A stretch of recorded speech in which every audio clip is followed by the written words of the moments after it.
के सामने दिखानी चाहिए।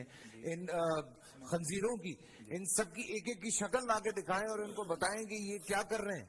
ये जो लोग हैं जिनको सजाए मौत दी जा रही है, जिनके साथ ये सब, इन सब की शक्लें दिखानी चाहिए ताकि वो खानदान के खानदान पता चले कि उनके खानदान में ये सारा कुछ। के जो औलाद हैं उनके साथ वो निजासत को साफ करना, फिर आले बैत साहबा वाज मुतारात के मुकद्दस नाम, उनको माज़अल्लाह सरेआम उनके ऊपर गंदगी डालना और इस तरह की वीडियो। हम वो बदनसीब हैं जो ये सारा कुछ देख रहे हैं।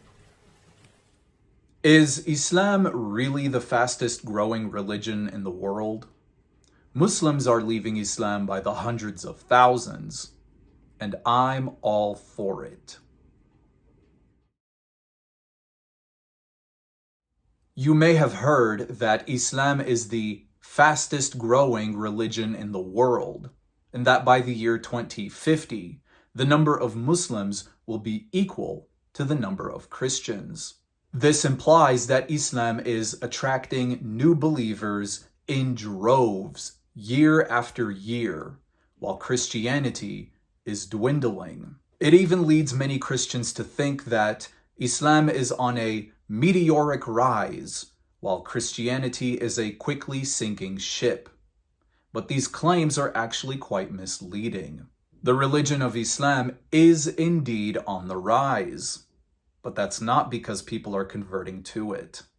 The growing number of Muslims in the world is mainly due to Muslim families having more and more children.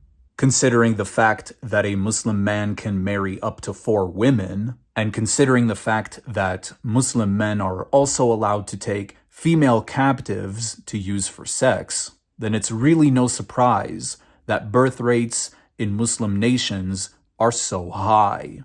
Furthermore, the penalty for apostasy in Islam is death. This leads to many people who are actually apostates to claim that they are Muslim in order to avoid being murdered.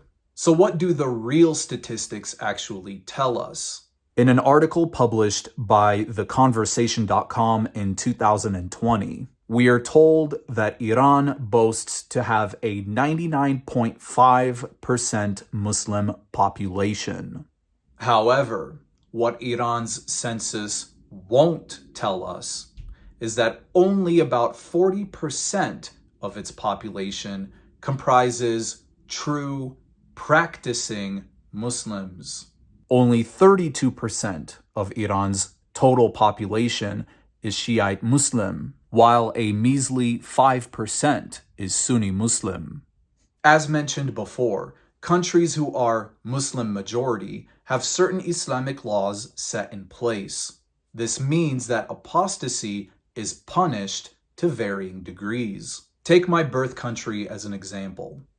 In Algeria, generally speaking, you won't be criminalized for leaving Islam, but you will absolutely suffer persecution at the hands of your family members and those in your community.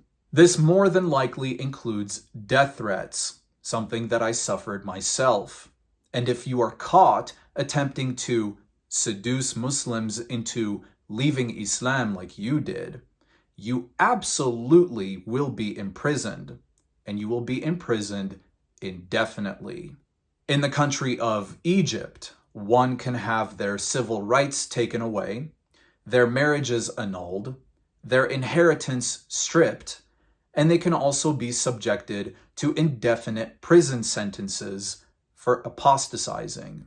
And this isn't even factoring in countries like Saudi Arabia, the UAE, or Yemen, who uphold the Sharia law, which calls for the immediate killing of any apostates. The reality is that Muslim apostates from all around the world choose to remain hidden and are even willing to practice Islam out of compulsion for the sake of avoiding persecution. To put it simply, there are countless Muslim apostates all around the world who simply play along and pretend to be Muslim for the sake of avoiding torture and death. Despite all of this, an article published by newrepublic.com states that the percent of people throughout the Arab world who express religious doubt is roughly 22%, with countries such as Lebanon being as high as 37%. I want to play a clip for you that was circulating YouTube not too long ago. This clip shows the utter state of turmoil that Islam is in the country of Pakistan. इस मुल्क में आग लग जाए, ये 2-3 लोग नहीं है, ये पाकिस्तान में कोई 1-2 हजार नहीं है। FIA साइबर क्राइम की रिपोर्ट के मुताबिक जो मुझे आज दिखाई गई है, उसके मुताबिक इनकी तादाद पाकिस्तान में 4 लाख है। 120 लोग गिरफ्तार हो चुके, 11 लोगों को सजाए मौत हो चुकी है। हम करें तो करें क्या, किस दरवाजे पर दस्तक दे? एक आलम दीन तौहीन करते हुए पकड़ा गया। आज उन्होंने मुझे जो रिपोर्ट दिखाई है, उस रिपोर्ट को देखकर मेरे रोंगटे खड़े हो गए। अपना हक अदा करो, बच्चों की निगरानी करो, और बच्चों की निगरानी हमने इस तरह से करनी है। उस दिन मुफ्ती अबू मोहम्मद साहब ने एक एप्लीकेशन की तरफ इशारा किया था कि घर के डिवाइसेस से उसको मुंसलिक करो, माँ बाप निगरानी करे। इस वक्त आपके मुल्क को मैं सिर्फ इशारतन ये अर्ज कर रहा हूँ, फैसल कुरैशी साहब प्राइवेट पार्ट्स पर ला इलाहा इल्लल्लाह मुहम्मदुर रसूलुल्लाह सय्यदा तय्यबा ताहिरा आबिदा जाहिदा ज़किया मुज़क्किया हजरत सय्यदा फातिमा का नाम लिखा हुआ है। इससे पहले हम मर क्यों नहीं गए? ये दिन देखने से पहले हमें मौत क्यों नहीं आ गई? इस वक्त ये मेरा पैगाम है, ये जज्बाती होना नहीं है। यहाँ से बोल चैनल से ये पैगाम जाना चाहिए कि हम में से कोई भी ये चीज बर्दाश्त नहीं कर सकता।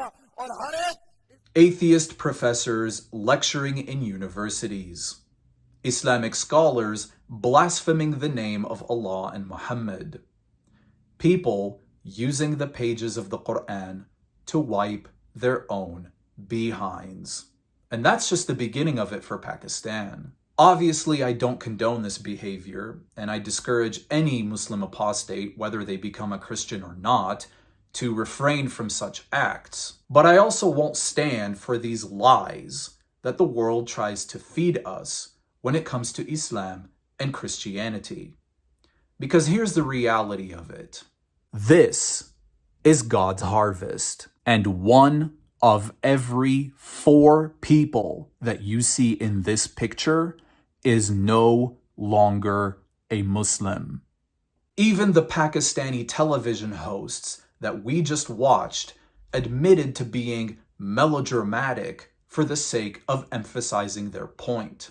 But they also were very clear about any apostates from Islam needing to be killed. Referring to them as pigs, they even celebrated the killings of 11 different apostates, and they called for their government to do far worse than just that. Rather than gathering around and asking the question, how can we serve our Islamic community in order to build up their faith and encourage them, they would rather call on parents to subjugate their very own children to Islam. And as for those who do become apostates, these Imams are pushing and prompting their government to begin televising the deaths of those who leave Islam. As some of you know, I myself have recently began to receive complaints from the Pakistani government about the content that I publish. Hi, Give Light.